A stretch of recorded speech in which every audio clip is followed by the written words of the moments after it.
Chairman McGovern, thank you very much for giving me the opportunity to testify before the Tom Lantos Human Rights Commission. The late Tom Lantos has a special place in the hearts of the Tibetan people. He was a dear friend to His Holiness the Dalai Lama and to Tibetan people. The commission itself is also special for Tibetans. In 1987, its predecessor, the Congressional Human Rights Caucus, was the first parliamentary body to give His Holiness the Dalai Lama a public audience. For this, we extend our utmost gratitude. Today I'm here with very sad news, as Chairman yourself mentioned. Yesterday, Pandin Chozo, another Tibetan nun, committed self-immolation. She set herself on fire, crying and shouting, "Freedom in Tibet is needed, and long live His Holiness the Dalai Lama." She is the 11th person to commit self-immolation since March of this year. On March 16th, that's Wednesday,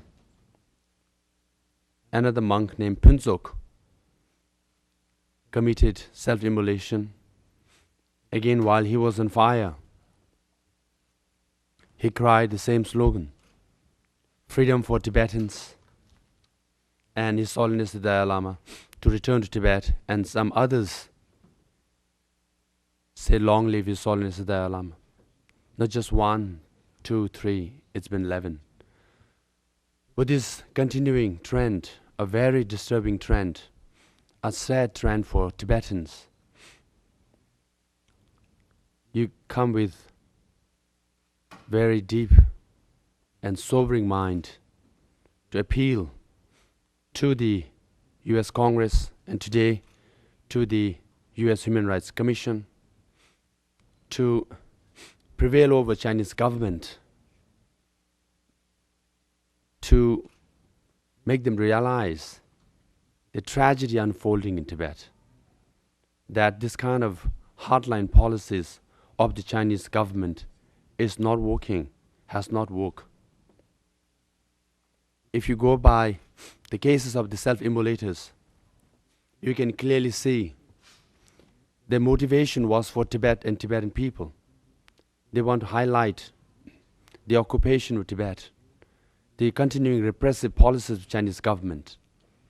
Their intentions are also clear, because they do not want to harm anyone. You often see them actually, of course we don't have access to the area, but from the few photographs we have had, you can see they choose an isolated places to self-immolate so that they do not harm others. And obviously their action is really painful. Even when someone pinches you, you say ouch. And when you set yourself on fire, when you douse kerosene or petrol over your body, and then light yourself on fire as a form of sacrifice, as a form of desperate protest against the repressive policies, I think it's high time that the international community realize the gravity and urgency of the situation and do their best to intervene and press the Chinese government to allow fact-finding delegations, perhaps the diplomats from the US Embassy in Beijing or US Consulate in Chengdu, to go to the area and find out what is or what are the reasons why these monks and nuns and young people are committing self-immolation. One thing important to note is that most of the self-immolators are below the age of 50, definitely 60. When the Red Army of China first moved into Tibet, they promised socialist paradise for Tibetans. They promised that roads will be built, developments will take place for the benefit of the Tibetan people. And in the last 50 years, under Chinese government education, their propaganda, their social system, their political system, these Tibetans grew up. Most of them have never met His Holiness the Dalai Lama, and most of them have never seen us. We have never met them. But their Tibetan spirit is spirit that Tibet is their homeland. What is going on is unacceptable, intolerable, that they are willing to give up their lives. Even today is a testament that the true representation or representative of the Tibetan people is His Holiness the Dalai Lama and the Tibetan administration, whereas the Chinese government's continued presence in Tibet is not accepted by Tibetans. I'm sure more will be talked by Kirti Rinpoche following me. And then I would also like to point out to Chairman McGovern the historic transition that has taken place in the exiled Tibetan administration. His Holiness the Dalai Lama on March 10th decided to devolve all his political power to the elected leader of the Tibetan people. End of May, there was a special session. Following that, the Tibetan Parliament in exile convened, and we amended all the provisions related to His Holiness the Dalai Lama's authority, political authority, and devolved it to elected political leadership.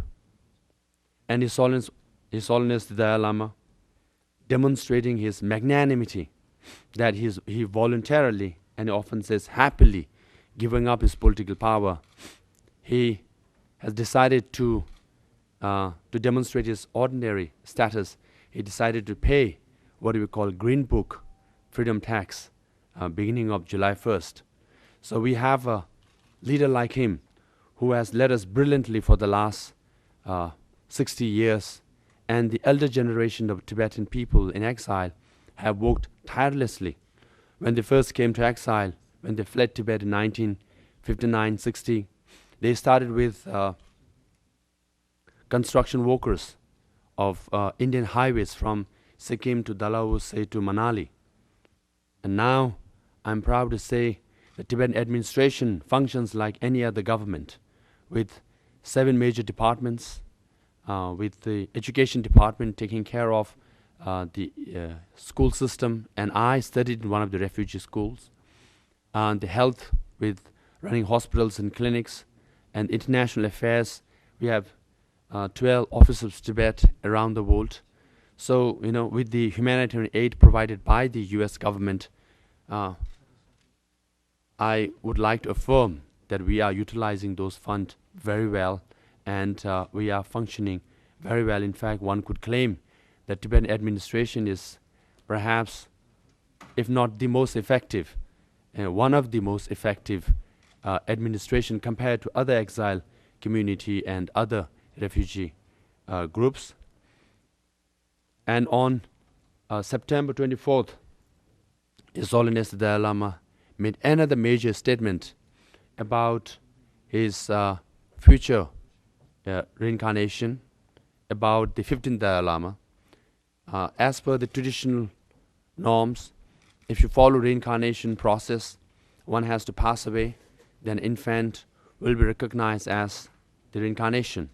But His Holiness has put on the table that there is a possibility for manifestation or emanation, which means His Holiness the Dalai Lama could designate a successor while he is alive.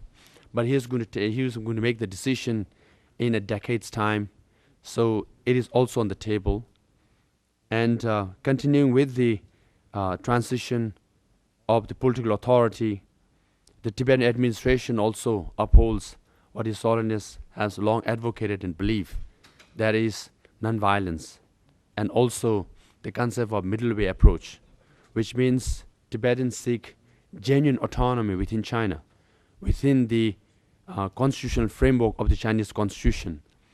Tibetans do not challenge China's sovereignty and territorial integrity if genuine autonomy is provided to the Tibetan people. And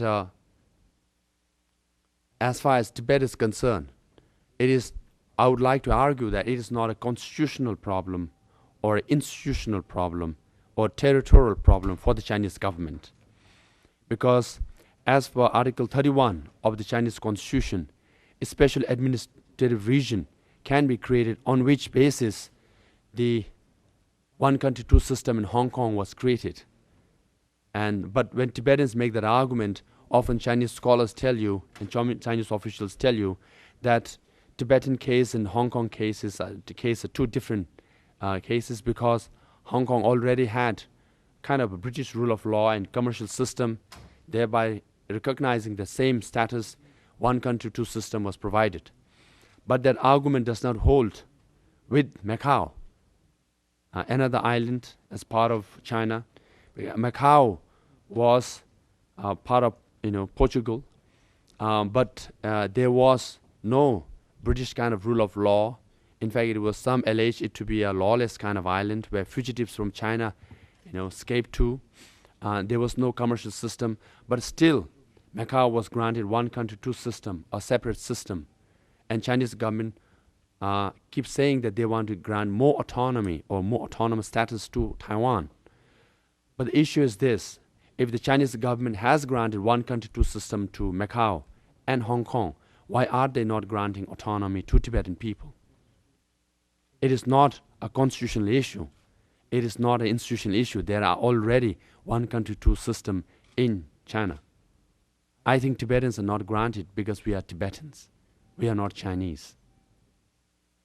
So if Tibetans are granted autonomy, and as per the middle way approach, we are willing to send envoys of His Holiness Dalai Lama to Beijing again to have substantive dialogue and solve the issue peacefully. We are willing for dialogue. We are willing for peaceful resolution of the Tibet issue. And these are the cries of the self-immolators, 11 self-immolators. Each one of them cried the same thing. They said, freedom in Tibet, and His Holiness the Dalai Lama to return to Tibet. These are the cries of Tibetan people, and this is what we want to achieve, and this is what the Tibetan administration is willing to, put forward to the Chinese counterpart if they're willing. With that, I conclude my short remark and looking forward to your questions. Well, thank you very much, Mr. Minister, for your very powerful statement. I want to welcome my colleague from Pennsylvania, Congressman Joe Pitts, and there's nobody in the House that fights harder for religious freedoms than he does, and so I'd like to yield to him if he has an opening statement.